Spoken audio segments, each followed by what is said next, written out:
sitting on the sidelines, not an option anymore.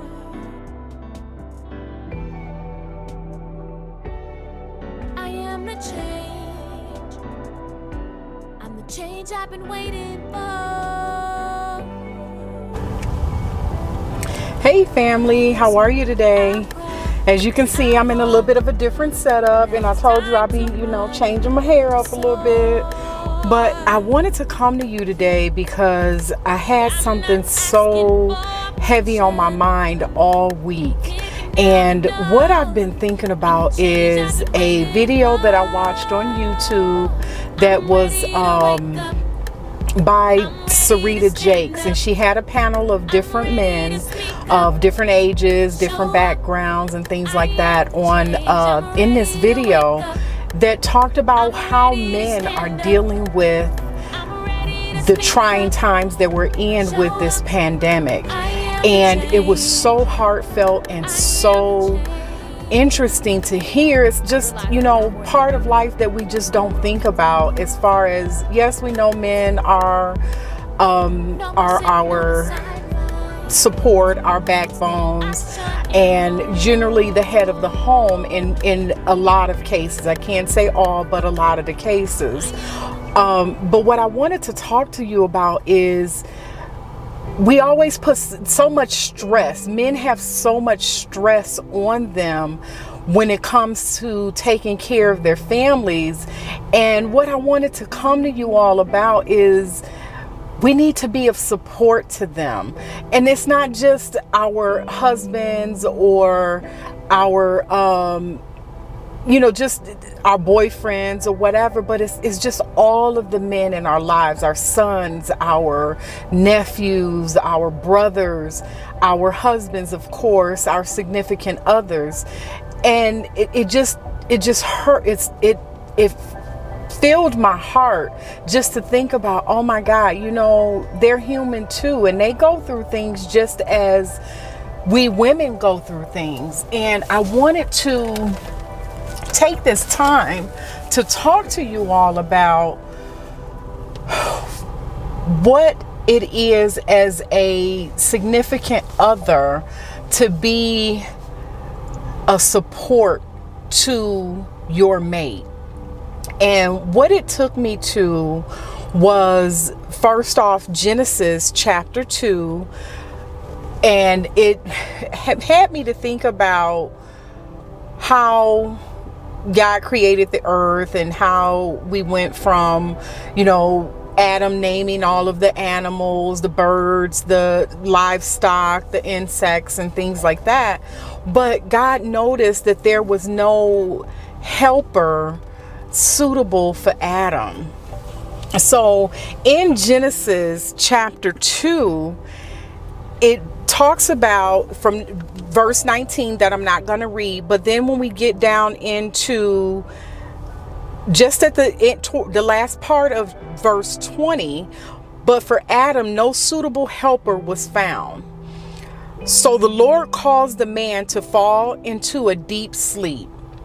And while he was sleeping, he took one of the man's ribs and then closed up the place with flesh. Then the Lord God made a woman from the rib he had taken out of the man and brought her to the man. And the man said, "This is now bone of my bones and flesh of my flesh, and she shall be called woman. She has been taken out of man. That is why a man leaves his father and mother and is united to his wife, and they become one flesh." The man and his wife were both naked, and they felt no shame.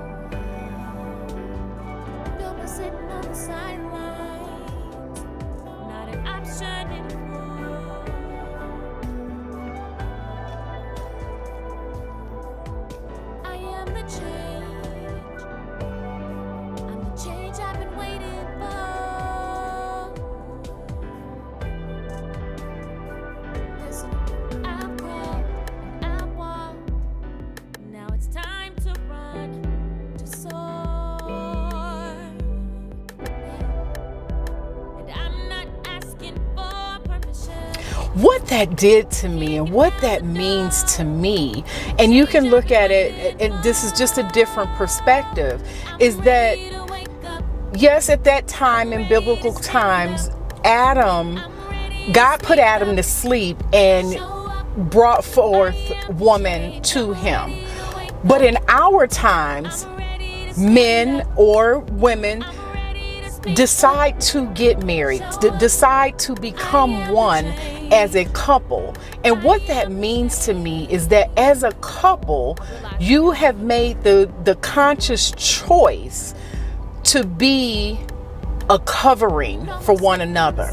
So a man is to lead, he goes to in the sight of God and takes on this woman as his helpmate. And in taking her on as his helpmate, he's asked God, can I have my rib back? I want my rib to protect and cover over me. So what I'm saying is, in becoming the rib that a man has desired and asked for, not only is it for him to protect you, but it is also for you to protect him.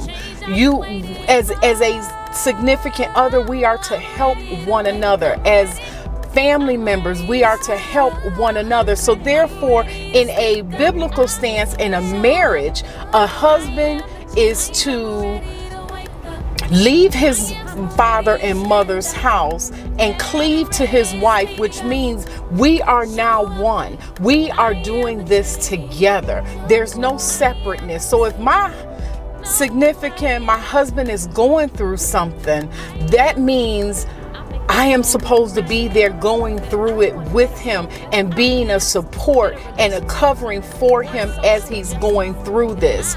And then when it says Adam and his wife were both naked and they felt no shame, that means to me that you can come to me and tell me anything. It does not matter what it is. I should be your sounding board.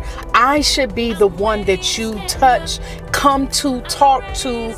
I should be your best friend, that I can help you through whatever difficult time, to give you a different look on what it is that you're going through, or what it is that we are going through. Because if you're going through it, that means I'm going through it too. Now, most of you know that I'm not married, but I was. So I am a divorcee, but I also, when I look back at that part of my life and that chapter in my life, I also realized that I wasn't ready. I didn't understand what it meant to be a helpmate, and that this man took me on as his rib. So even though it didn't work out, I still can take that lesson and reflect on what I did wrong and what may have gone wrong in the marriage. But with that being said, I look at the whole picture and I realize even now that I wasn't ready. I thought I was, but I wasn't ready. And in not being ready, I was honest with myself even then to say, I wasn't ready for this. I'm not equipped for whatever it is that I'm supposed to be doing here. So therefore, I have to bow down and bow out of this. I was not prepared to be a covering. I was not prepared to be the support that he may have needed, because I didn't know what that meant. I didn't know what that entailed. I myself didn't know what being a covering was, because I had never seen it. I grew up in a single family home, and therefore I didn't see a healthy marriage or healthy relationship. My mom didn't have a lot of people over me and my brother, so therefore I don't know, and I didn't know what that meant. But taking that on a step further to how we're raising our sons and the young men in our lives in this society, so much pressure is put on them to be, you have to do this, you have to do that, you have to do this. The pressure that is put on them They don't have an outlet. Corinthians chapter 13, starting at verse number 4. Love is patient. Love is kind. It does not envy. It does not boast. It is not proud. It does not dishonor others. It is not self-seeking. It is not easily angered. It keeps no record of wrongs. Love does not delight in evil, but rejoices with the truth. It always protects, always trusts, always hopes, and always perseveres. Love never fails.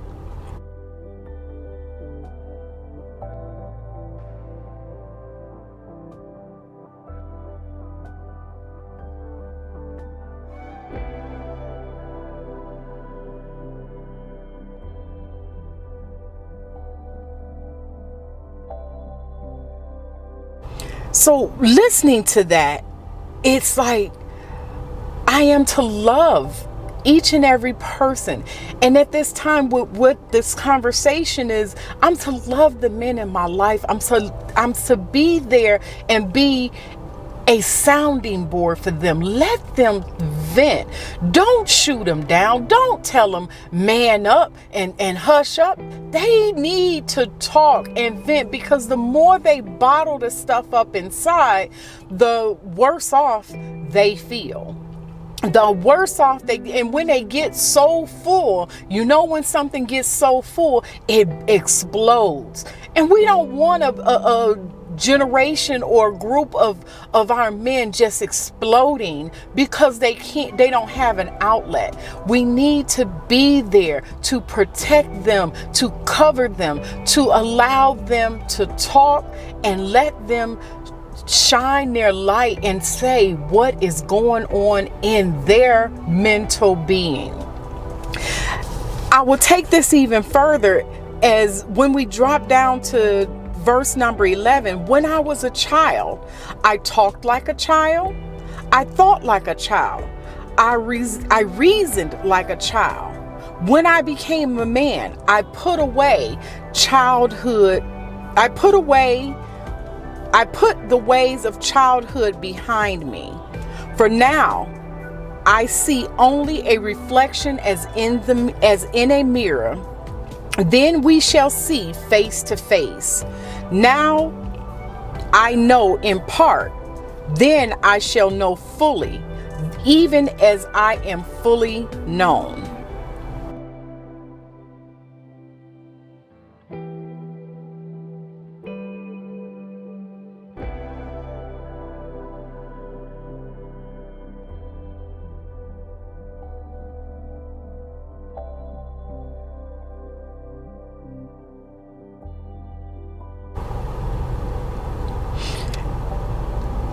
So looking at that and hearing that, just like a man left his parents' home to bring in his wife, and how we're gearing our young men up, our nephews and sons and cousins and things like that, as we're bringing them up, we tell them, be a man, do this, get out of your parents' house, do that, do this, do that. Even in doing that, there's nothing wrong in being supportive and giving words of encouragement to them, but it's about how you say it and how it's being done. So we're asking them to leave your parents' home, to take care of yourself, and to put away childish things. But even with that being said, sometimes when they look in the mirror, all they see is that hurt little boy or hurt child that has injuries, that has wounds that haven't healed. So as time goes on, they still reflect if they don't get take the time to get healing or seek healing for that. And when I say seek healing, sometimes there's counseling that's needed. Therapy is a good thing. So I'm saying to my men that are listening, therapy is an option. Yes, get therapy if you're going through some things that you're not comfortable with sharing with your significant other or your girlfriend or wife or whatever, get some type of therapy to help you go through what you're going through, because therapy can help you release the burdens and the hurts and the pains that you may have, and would also help you get to a place that you can talk about the things that hurt you, and talk about the things that have helped you be the person that you are. And when I say be the person you are, everything in life has taught us to be, it has taken us from one point to the next and has geared us to be the person that we are. And in being that, we are wonderfully made. We have gone through these lessons for a reason. They were planned, they were pushed out. Some things were of God and some things were of the enemy. And the things that were of the enemy, trust me, God is using it for his good. He is using it for his good. It does not matter what it is, but I need each and every one of you to rise up and release whatever that hurtful, damaging thing is, and seek the help that you need. Women, be the sounding board. Allow them to come to you and be open to listen without judgment. That's what these scriptures talk about, is living without judgment to your significant other. And I know that in this season in my life, when God decides, if God decides that I am to be someone's helper, I do understand what it is to be a covering for my next husband. But even at that, with that being the case, I'm thankful and I'm grateful for the lesson that I learned in being the covering at the time that I thought I was ready to be married and I was not. I'm thankful for the fact that God took the time to give me that lesson in my life to be able to say, Danielle, are you sure you're ready for this? Are you sure this is what you want? Because if it is, I will take care of you. But Danielle wasn't sure. Danielle was very insecure at that time in her life. I was at a crossroad, didn't know which way to go. But that's for another story. That's for another video. But I'm saying is that we definitely need to be of support of our men in our lives, so that they know that we are there for them. And if we're going through it, we're going through this thing together. There's no I in team. We doing this. We're doing this. And I'm urging each and every one of you, if you notice that your significant other or husband is down, talk to him. Your son is down, talk to him and see where his head is at. Say, hey, what's going on? I'm here to listen to you. And be of non-judgment, because in these trying times, we don't need to be judging anybody for what they're going through. Because what they're going through is a thing that none of us we've never experienced it before. So with us each never experiencing it, guess what? We all got to figure it out, and we all got to make the adjustments together. So again, I urge you, let's do this together. Be a covering, be a sounding board, and just allow your husband, your significant other, your son, your nephew, whomever the males are in your family, be open and be willing to listen to what it is that they are going through, because they too are going through something, and it's probably a lot heavier on them than we women may even know. So again, this is Danielle from Divine Push, and I love you. I thank you. Leave a comment, subscribe to the channel, and let's get some dialogue going on here. What are we thinking about? What are we doing? And let's do this together, and let's push to make the change and to make things happen collectively. Let's do this together. I got you if you got me. Amen. And I love you. Goodbye.